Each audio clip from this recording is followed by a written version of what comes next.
teve uma operação policial, né? Uma operação após uma semana, né, da operação lá no Rio de Janeiro, teve agora uma operação policial na Bahia, né? Contra o Comando Vermelho, a mesma organização criminosa, né? A gente vê que essa organização criminosa é no Brasil todo. A gente, semana passada, estava vendo a organização criminosa, essa mesma, lá no Rio de Janeiro. Agora na Bahia, né, esta operação ela ocorreu e acabou prendendo 35 pessoas e uma pessoa acabou morrendo nesse confronto com a polícia, né? Então vamos à reportagem aqui, na sequência nós iremos comentar para você.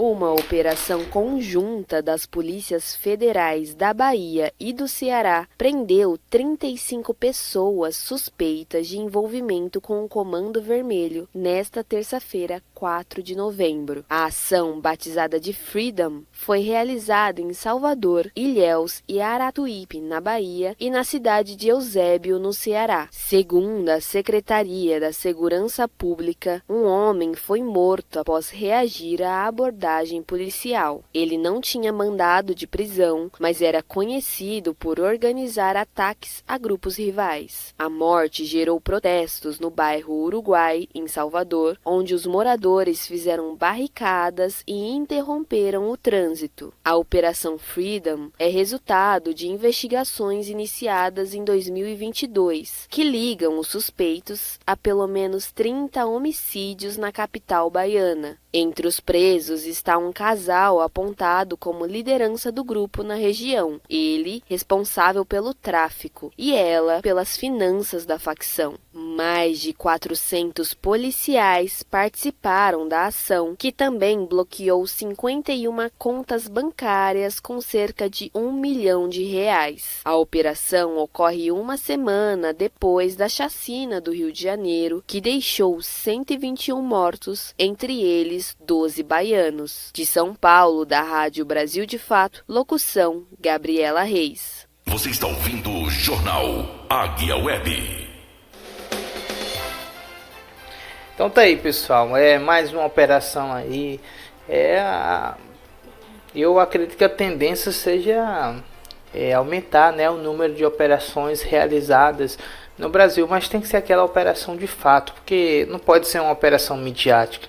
A gente vê que em muitos estados, aqui também tem muita gente que fala que aqui no Piauí a maioria dessas operações são operações midiáticas, porque muitas das vezes a segurança pública está sendo politizada.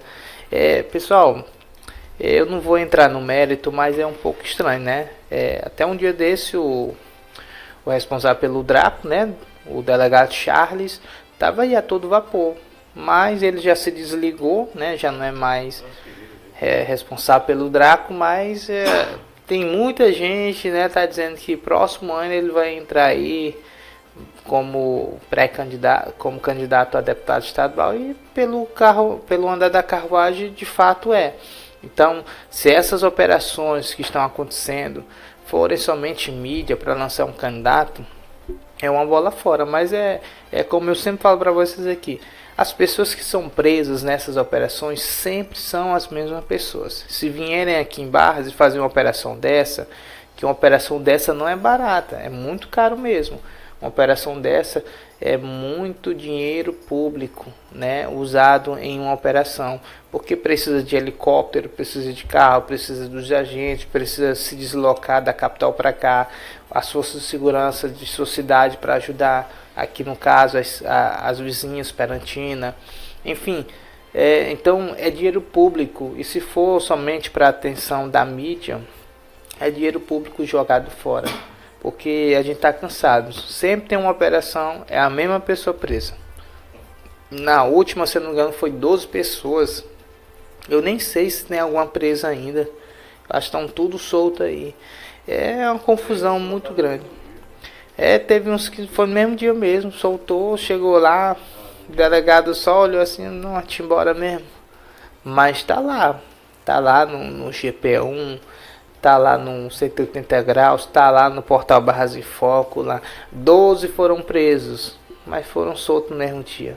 Então, se foi só para fazer aquela coisa bonita, É dinheiro jogado fora. E pior, dinheiro público, né? Então, essas operações, no caso do Rio de Janeiro, ela aconteceu, eu acredito que foi para mídia não. Porque lá eles entraram mesmo, foi para tomar o morro mesmo, foi para expulsar o crime organizado e expulsaram, né? Teve mortes, mais de 120 mortes, né? E muitos acabaram demonizando. Só que quando é uma operação midiática, todo mundo está aplaudindo, principalmente o pessoal que é do poder, né?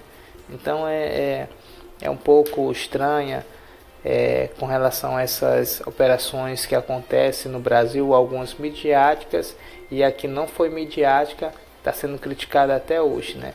Então a gente espera que essas operações elas venham se intensificar no Brasil para expulsar de fato o PCC, o Comando Vermelho, o Bando dos 40, porque não é bom não. Aqui no Ceará tem pessoas, ou tem pessoas não, teve pessoas, muitas pessoas que saíram da sua casa, que foram expulsos por facções criminosas. Pra você ter noção, no Ceará tem a CVNet. Diga aí de quem é. Comando Vermelho. É do Comando Vermelho a CVNet.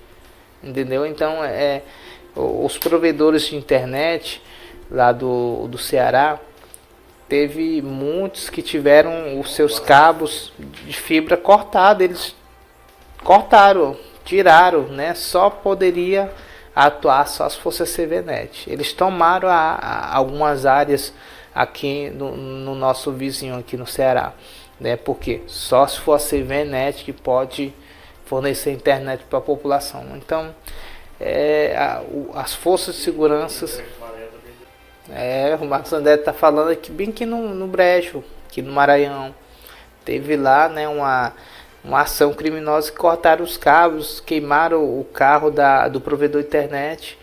Então, gente, o poder público ele tem que tomar atitudes, e não é atitudes, não, vamos combater o crime dessa forma. Tem que ser combatido como deve ser combatido, porque senão tá aí o crime organizado, tá muito mais organizado do que o Estado. Então o Estado ele tem que tomar atitudes para coibir essas ações criminosas, atividades criminosas, como a gente tem visto aqui no Piauí. Inclusive a gente vai falar agora uma ação criminosa que a gente vê que hoje em dia as organizações criminosas têm negócios financeiros, tem dinheiro na bolsa, donas de supermercado, dona de posto de combustíveis, enfim. Então está uma esculhambação tão grande e o Estado tem que se agilizar, porque, como eu falei, o crime organizado é mais organizado que o Estado. Então vai entender essa coisa.